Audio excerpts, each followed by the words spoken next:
Экинчи улуттук көчмөндөр оюндарын 2021 жылы өткөрүү эстафетасы Ош облусунда берилди. Талас облусунда өтүп жаткан улуттук көчмөндөр оюндарында Ош шаары бир канча сынактардан биринчи орунду багындырды. Ош шаары мыкты даярдык үчүн диплом жана 50 000 сом менен сыйланып, сыйлыкты вице-премьер-министр Өмүрбекова тапшырды.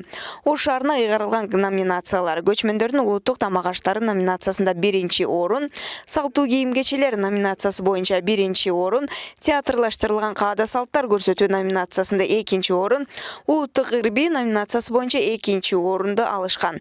Эске салсак, Талас облусунда улуттук көчмөндөр оюндарынын алкагында 8 улуттук түр боюнча спорттук мелдештер 16 сентябрда, маданий иш-чаралар 19 сентябрда башталган.